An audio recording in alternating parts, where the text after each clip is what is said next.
When looking at selection as part of the supply chain, think about recruiting as putting out the request for proposal and selection as narrowing down the best supplier of talent. Without qualified employees, an organization is far less likely to succeed.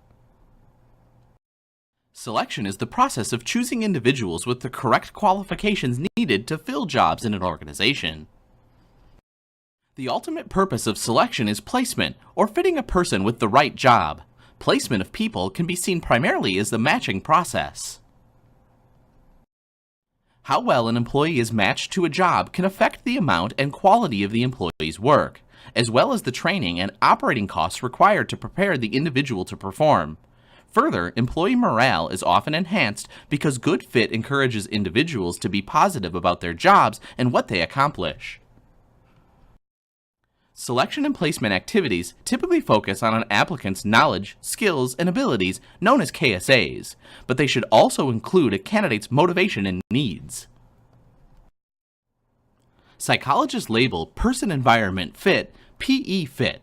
PE fit is vitally important to create a good match for both the employee and the organization. For maximum job performance and satisfaction, employees should be a good fit at all levels of the organization. Person-organization fit is important from a values and culture perspective, with many organizations trying to positively link a person's principles with the values of an organization.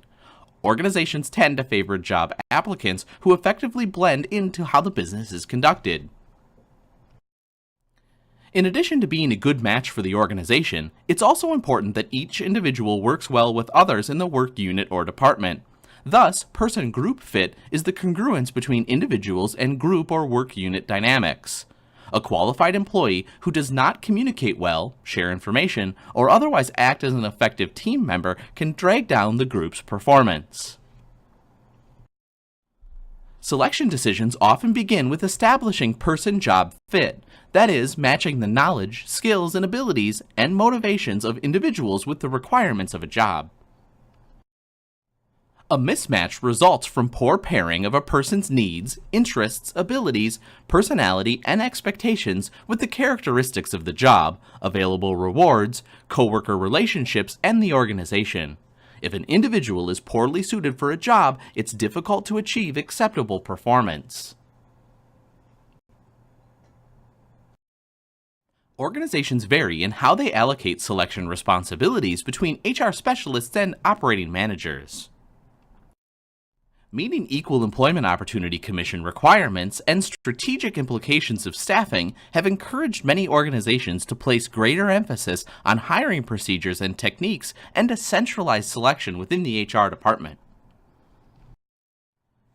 In other companies, each department or its management team screens and hires its own staff. Managers, especially those working in smaller firms, often select their own employees because these individuals directly impact their work and there's often no HR staff to help make the decisions.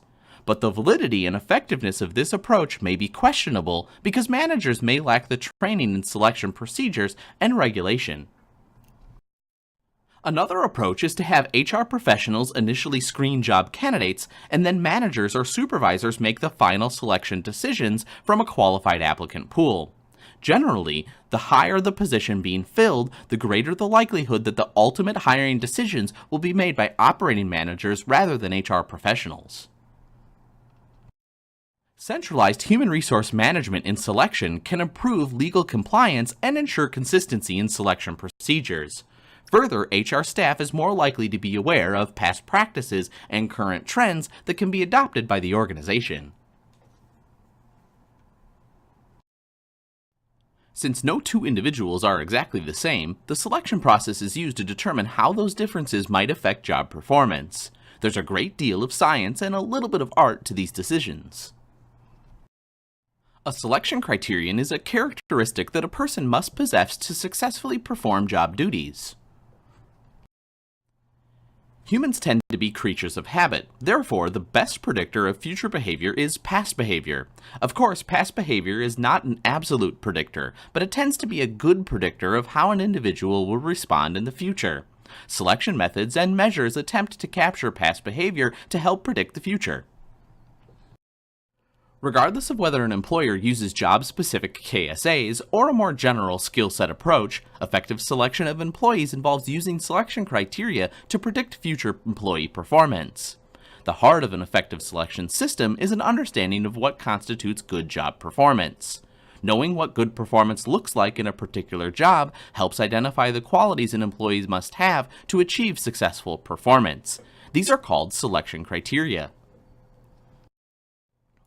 To determine whether candidates possess certain selection criteria, such as ability and motivation, employers use predictors of selection criteria, which are measurable or visible indicators of those characteristics or criteria. Choosing appropriate predictors is not an easy task, but if done well, the organization can make better hiring decisions and improve overall performance. Prediction decisions aren't perfect, so we try to reduce the number of errors by using high-quality predictors.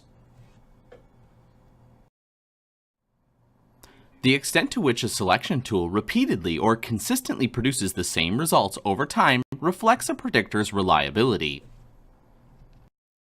For example, if a person took a test in December and scored 75 and then took the same test in March and scored 76, the exam is probably reliable. A predictor that's not reliable is of no value in selection. Further, a test that has low reliability is unlikely to be valid. The second quality of predictors that we evaluate is validity or accuracy. Validity refers to how well a test measures what it claims to measure.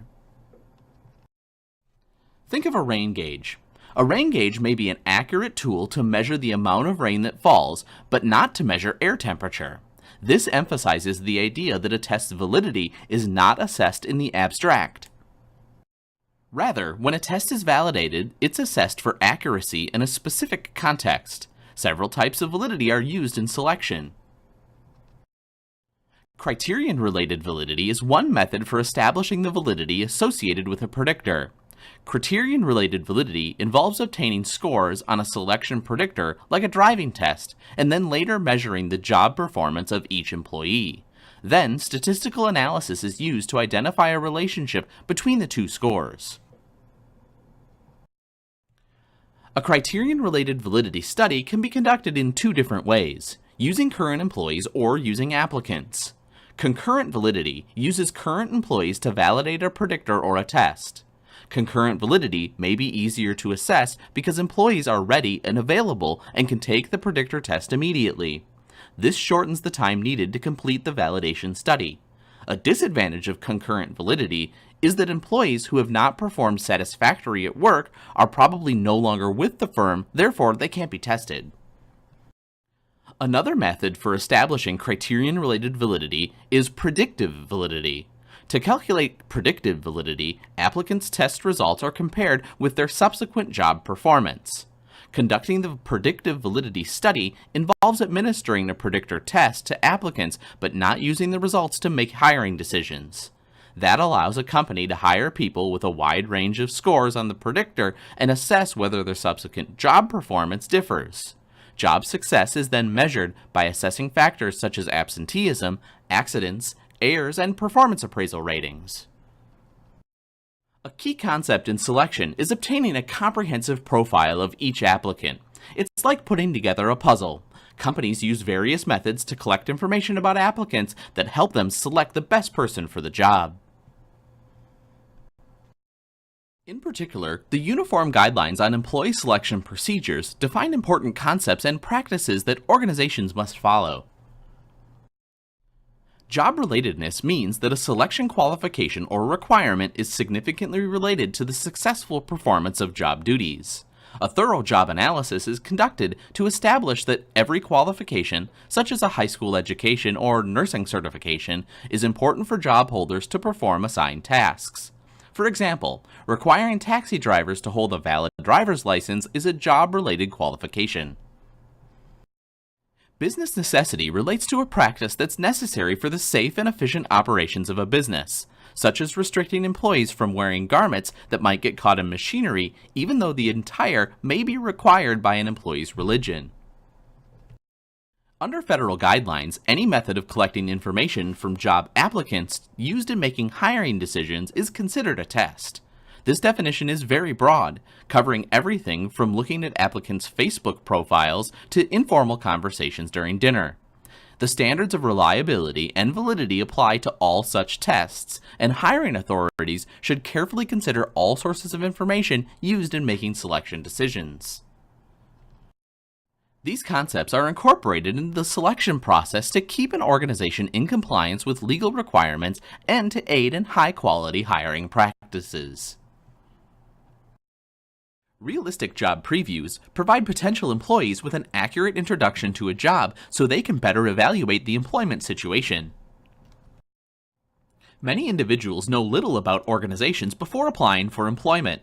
Consequently, when deciding whether to accept a job offer, they seek out information during the selection process, including compensation data, work characteristics, job location, and promotion opportunities.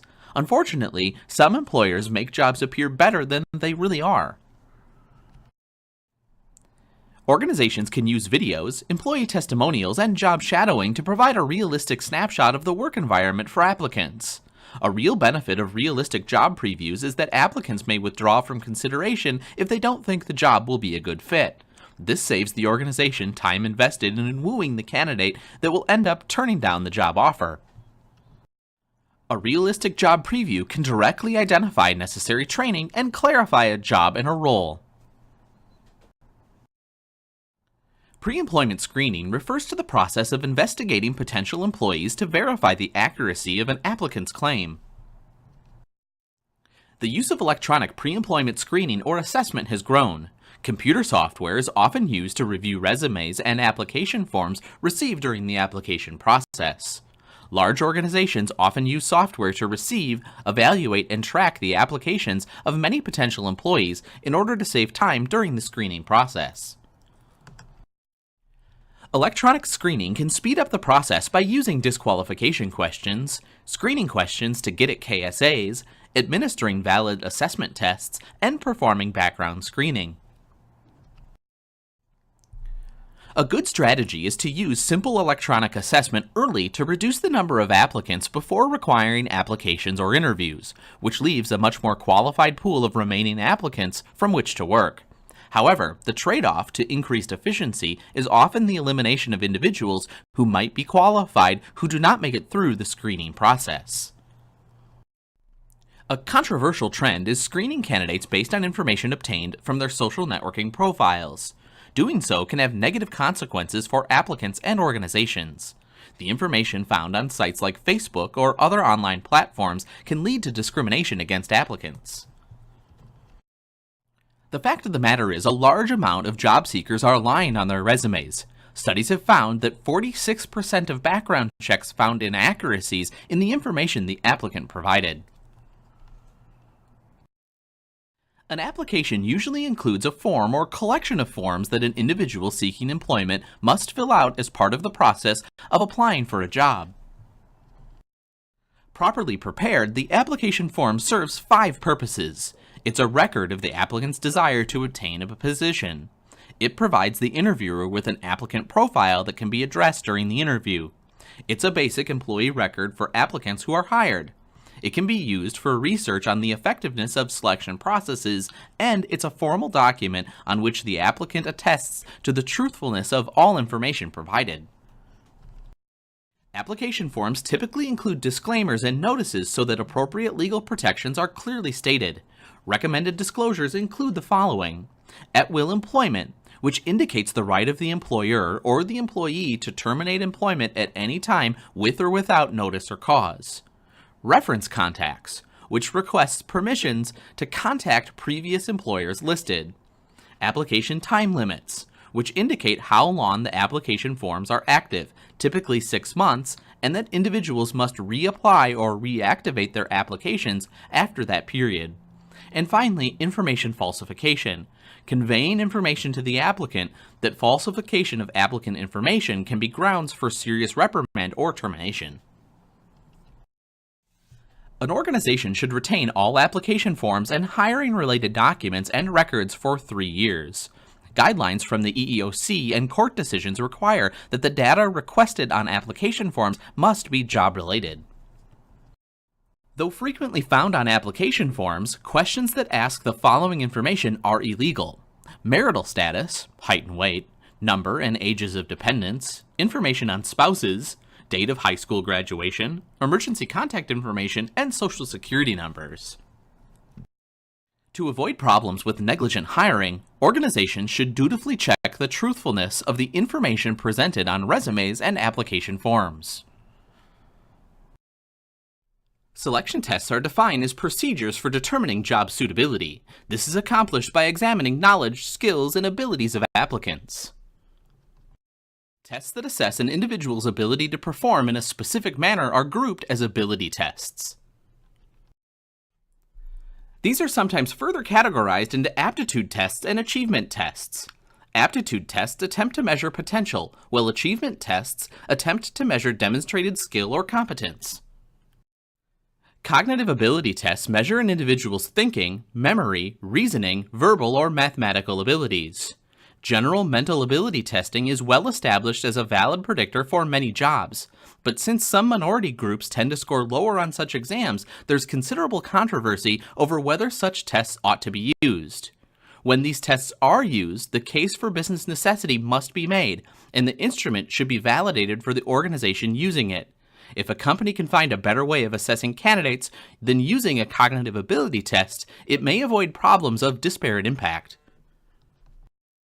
Physical ability tests measure an individual's physical abilities such as strength, endurance, and muscular movement. Physical ability tests that assess muscular strength and endurance are likely to result in disparate impact against female applicants. But business necessity makes it acceptable to use such tests when they reflect essential job duties and requirements. Various skills-based tests can be used, including psychomotor tests, which measure a person's dexterity, hand-eye coordination, arm-hand steadiness, and other factors. Many organizations use situational tests or work sample tests, which require an applicant to perform a simulated task that is a specified part of a target job. Requiring an applicant for an administrative assistance job to type a business letter as quickly as possible would be one such task. Work samples are among the most valid and appropriate tests because they're highly relevant and job-related. Situational judgment tests are designed to measure a person's judgment in work settings. The candidate is given a scenario and a list of possible solutions to the problem and is required to make judgments about how to deal with the situation. An assessment center is not a place, but a selection process composed of a series of evaluative tests during which candidates are assessed by multiple raters.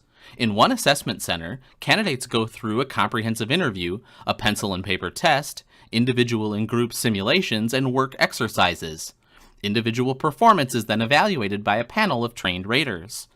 The tests and exercises in an assessment center must reflect the content of the job for which individuals are being screened and the types of problems faced in that job.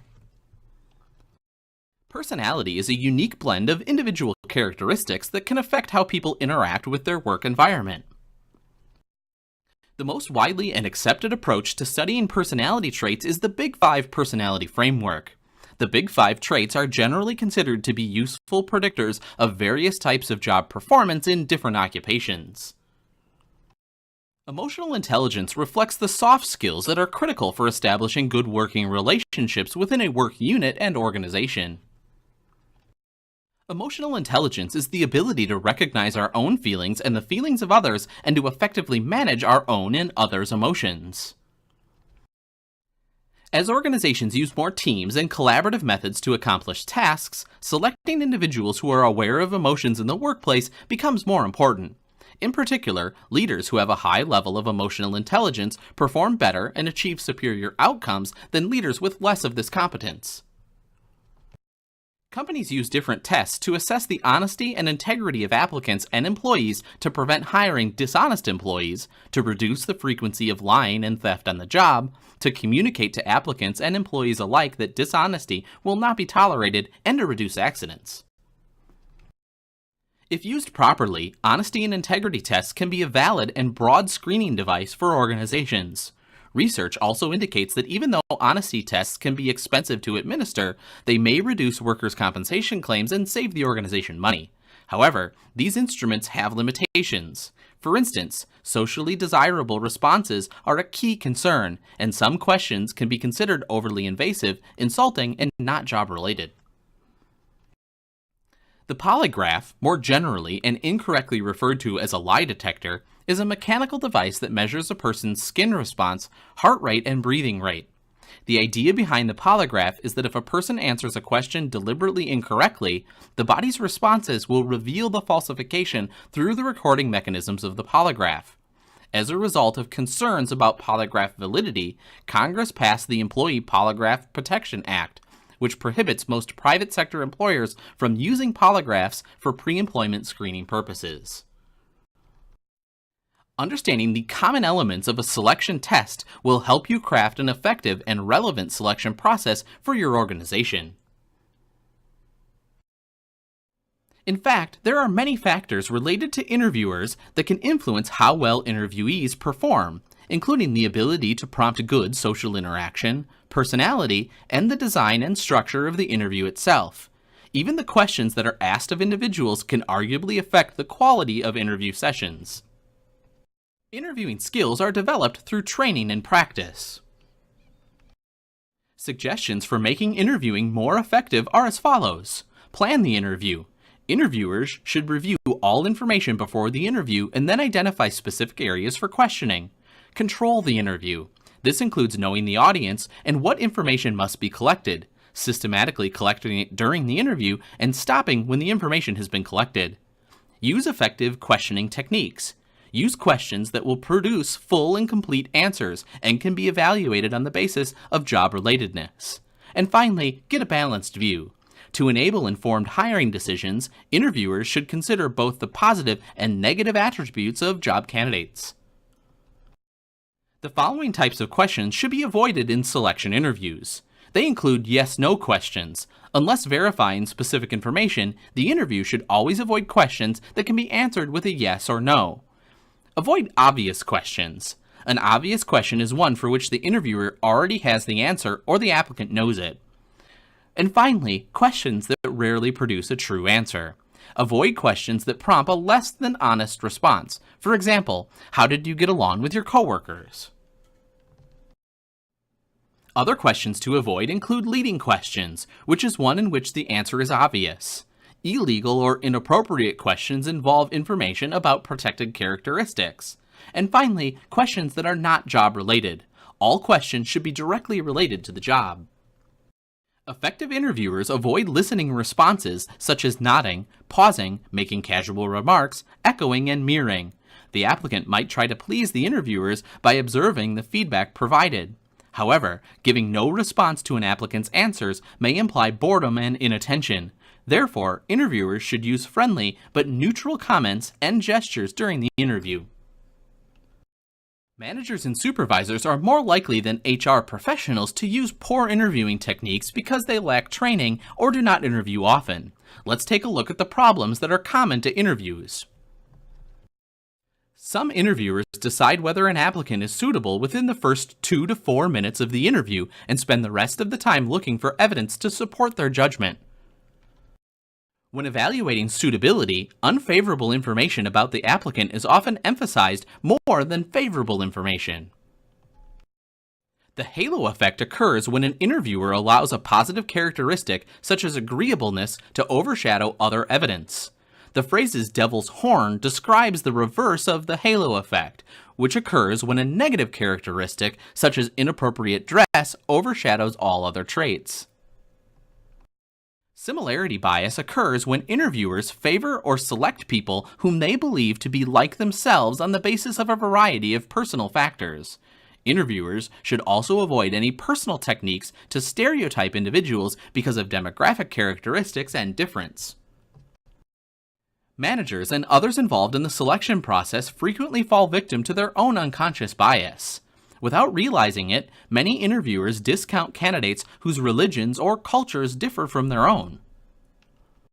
Helping people recognize and manage their biases is important for fair assessment of all candidates in the selection process. A job interview is a type of selection test that involves a conversation between a job applicant and a representative of the employer. Interviews are one of the most popularly used devices for employee selection. Interviews are often conducted at two levels. First, as an initial screening interview to determine if the person has met minimum qualifications, and then later, second, as an in-depth interview with managers to determine if the person is well fit for the designated job. Selection interviews must meet the same standards for reliability and validity as all selection methods. In general, interviews are relatively quite poor predictors because many interviewers are not skilled at the process and rely too much on gut instinct. Establishing both high intra-rater reliability within the same interviewer and inter-rater reliability across different interviewers is difficult but can be achieved through the use of structured interviews. Inter-rater reliability becomes important because several interviewers are often involved in selecting employees from a pool of applicants. Interviews must also be valid to enable useful selection. To be valid, interviews must accurately assess specific candidate qualities such as leadership ability, communication skills, or collaboration. Validity can vary depending on the degree of structure that's utilized in an interview format. Basically, an unstructured interview does not usually provide much actual validity, leading to growth in the popularity of structured interviews. The differences between structured and unstructured interviews are described here. Let's take a look. A structured interview involves a set of prepared job-related questions that are asked of all applicants so that comparisons can be made more easily, resulting in better selection decisions. The structured interview is useful in the initial screening process because many applicants can be effectively evaluated and compared. However, the structured interview does not have to be rigid. The predetermined question should be asked in a logical manner but should not be read word for word. Applicants should be allowed adequate opportunity to explain their answers, and interviewers should probe with additional questions until they fully understand their responses. A standardized scoring key can help improve inter-rater reliability. The process can make the structured interview more reliable and valid than other interview approaches. An unstructured interview occurs when the interviewer improvises by asking questions that are not predetermined. A semi-structured interview is a guided conversation in which broad questions are asked and new questions arise as a result of the discussion.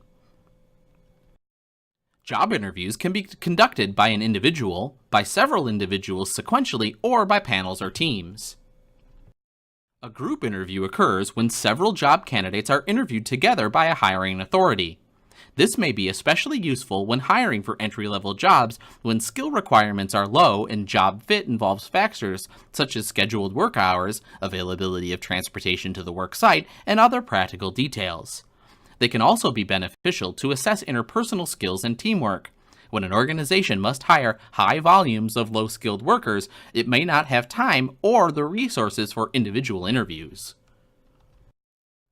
In a panel interview, several interviewers meet with the candidate at the same time so that the responses are heard by all. Panel interviews may be combined with individual interviews. In a team interview, applicants are interviewed by the team members from whom they will work. However, without proper planning, an unstructured interview can occur during these group sessions, and applicants are sometimes uncomfortable with the format. Interviews are one of the most popularly used devices for employee selection.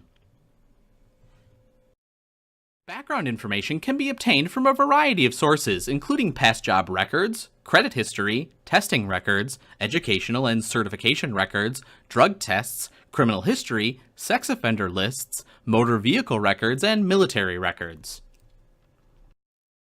Failure to check the backgrounds of people who are hired can lead to embarrassment and legal liability. For jobs in certain industries, such as those that provide services to children, services to vulnerable adults, security, in-home services, and financial services, background checks are mandated in some states. Federal regulations mandate background checks for people with commercial driver's licenses and who drive tractor-trailer rigs and buses interstate.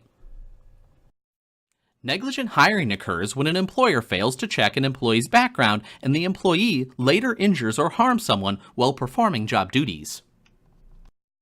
To reduce the probability of negligent hiring, organizations verify applicant information and conduct background screening. Many organizations use outside vendors that specialize in conducting background checks because these firms can provide such services more efficiently and effectively. Before contracting with a background screening company, it's advisable to verify the agency's reputation and licensure. Various federal and state laws protect the rights of individuals whose backgrounds may be investigated during pre-employment screening. One important step when conducting a background investigation is to obtain a signed release from the applicant authorizing the employer to conduct the investigation. Another requirement is making sure that background investigations are relevant to the jobs being performed and to business necessity. Firms that check applicants' credit records must comply with the Federal Fair Credit Reporting Act, which requires disclosing that a credit check is being conducted, obtaining written consent from the person being checked, and furnishing the applicant with a copy of the report. A background check or background investigation is the process of looking up and compiling criminal records of an individual for employment purposes. Staffing global assignments involves making selection decisions that impact or take place in other countries. The fit between the individual and job characteristics is particularly important when dealing with overseas assignments because employees must have the proper personalities, skills, and interpersonal abilities to be effective in the international environment. The selection process for an international assignment should provide a realistic picture of the life, work, and culture to which the employee may be sent. In addition, assessing the candidate's ability to adjust to a new culture, environment, and job assignment are important to achieve good fit for expatriate assignments. HR managers start by preparing a comprehensive description of the job that can be done, such as typical responsibilities and work duties. There are many key competencies for successful global employees, which include the following. Cultural adjustment. Individuals who accept foreign job assignments need to be able to successfully adjust to cultural differences. Organizational requirements. Many global employers find that knowledge of the organization and how it operates is very important. Personal characteristics. The experiences of many global firms demonstrate that the best employees in the home country may not be the best employees in the global assignment, primarily because of individuals' personal characteristics. Communication skills. Expatriate employees should be able to communicate in the host country language, both verbally and in writing. Personal and family concerns. The preferences and abilities of spouses and other family members can influence the success of expatriate assignments. There are many issues that organizations face when making global selection decisions.